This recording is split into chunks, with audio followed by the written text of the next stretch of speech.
Go with your gut. Often an adage we hear people say when making some tough decisions, but unfortunately, that gut can cost you. And depending on your gut health, some of us may never want to go with our gut decision. But today we're going to talk about why going with your gut can be a big mistake and why processes matter more and what you can do to build those. Join us and Consider This program. We're looking forward to having that conversation with you today. Welcome back to Consider This program. My name is Grant Soliven. And I'm Jamie Burton. And we are so happy to have you here, Jamie. Happy to be here. Oh, so good to be with you. And now the discussion today, going with your gut, making the right call, right? It's so easy for us to sit back and say, hey, what's the right call on this decision, especially when it comes to picking investments, right? Was that the right call? Did I make the right call? Did I buy because I had the fear of missing out? Well, we want to help our listeners and viewers know that making the right call, right, doesn't need to be a gut decision. And oftentimes you don't want it to be a gut decision. Right. Because these are big decisions, big factors that impact your life. And for many of our families that we take care of, they don't want to worry about it. Right? And it's our job to make sure they don't go walking into inefficient financial decisions that lead to frustration and devastation. And unfortunately, the gut can do that.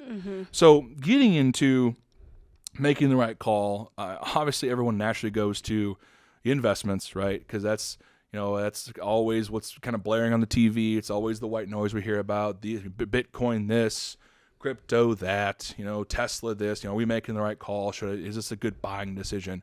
Well, what it comes down to is you have to understand what your investment process is. So I will tell you, Jamie and I are not going to recommend any investments on the show today. It's not what we do. If you're looking for more investment and economy-based recommendations or thoughts from our team, that's going to come from a market carver, and I take that back. They don't give recommendations. It's just thoughts on the economy and market. And that comes out every Thursday. So if you're not signed up for the market carver, please get that. Also, other decisions from planning, sign up for Elements and Focus, where a couple of us on the show talk about what you should be thinking about from planning, and we'll dive sometimes a little bit deeper into some of these topics. But Jamie, let's go back to the investment process. So what is an investment process? What is the one we use here at FEG? And why the heck is it important?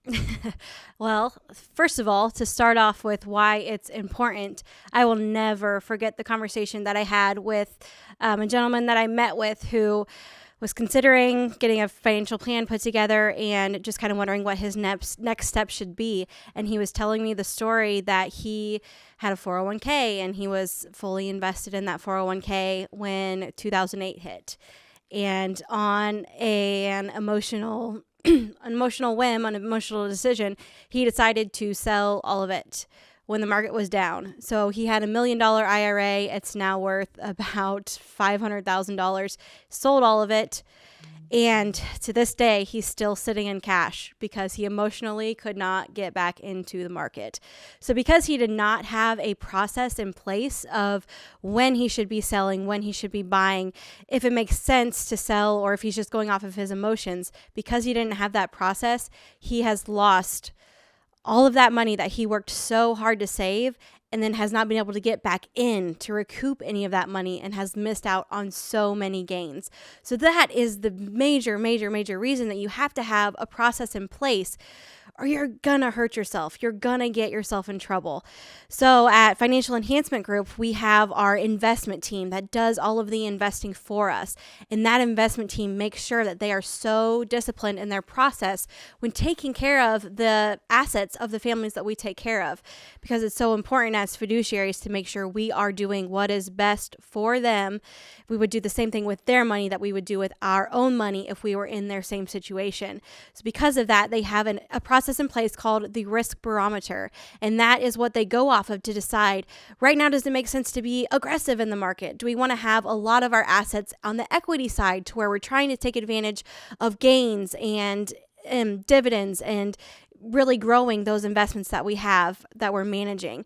Or does it make sense right now that we need to be defensive in the market? We need to have less money on the equity side and we need to have more money in other investments that work better when the investment side's not working so well. So do we need to have more money in gold or oil or, other investments that are not tied to the market? Right, tend to be a little more defensive, more cyclical. And so I think what Jamie's trying to illustrate very well here is that having a process is critical. because it removes the emotional bent for us to make a bad decision when pain arises. Remember, behavioral finance is clear, folks. We are, as human beings, 4 times more likely to make a decision out of fear and pain than we are out of any other emotion. And processes are one of the only key elements that we have to keep us from making those bad decisions. And to Jamie's point, we see it all the time. When the market gets a little scary, we saw it at the beginning of this year. We had some market volatility, and for the families that we serve, none of them went to cash, so we stuck the process out. And as the market's beginning to kind of work its way through, we don't know where it's going to end of year, but if we go to cash, the one thing that happens when you go all to cash and you remove yourself from the market, you have to know when to time it to get back in. And oftentimes, data has always suggested, time and time again, as common investors, we get out at the worst time and get back in at the worst time. And so timing the market is not a valuable or viable strategy. Understanding what your process is and understanding your appetite for risk can really help you level out some of those ups and downs in the market.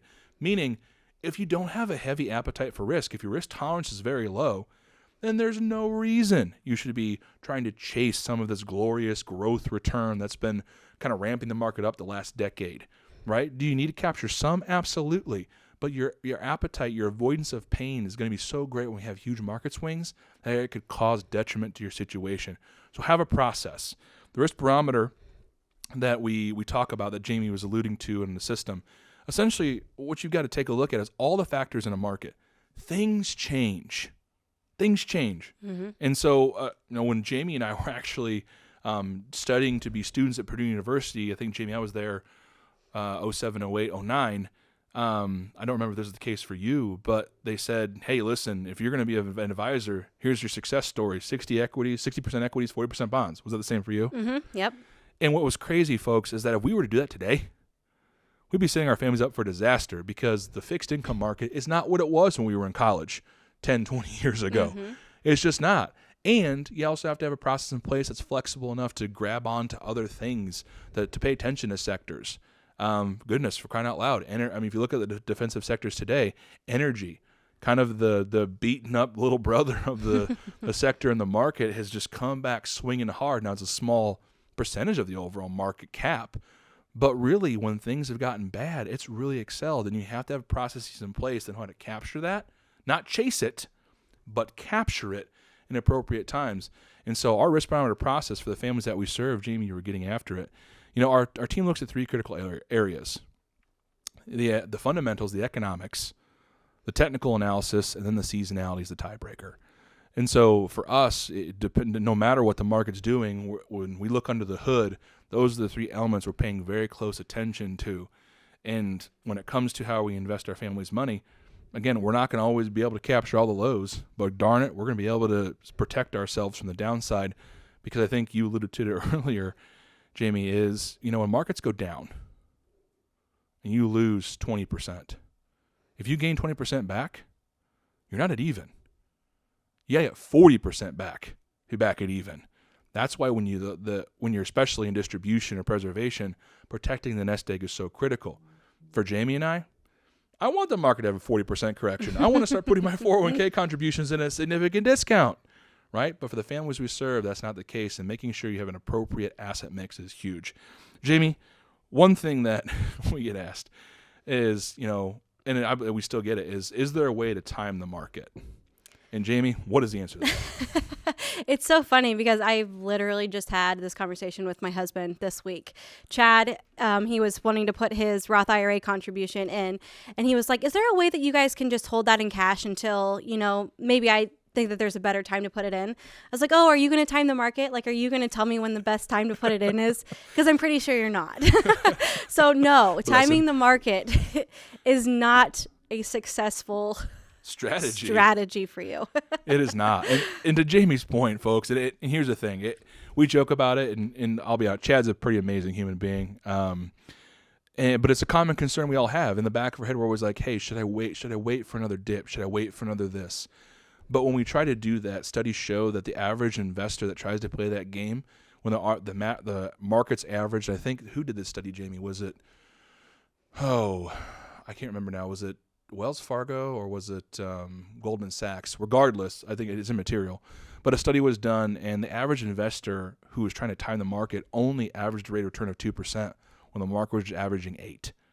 I mean, it's that critical, guys, that you have to have a process. Timing the market's not a strategy, right? If you're going to put money in, make sure you have a process in place. That's why we have our investment playbook. It's why one of our key critical elements, right? And so, and here's the other thing we often hear from our portfolio managers: just don't go what we call dumpster diving for investments, because oftentimes, an old adage is, hey, if it's gotten beaten up, it must be a good investment.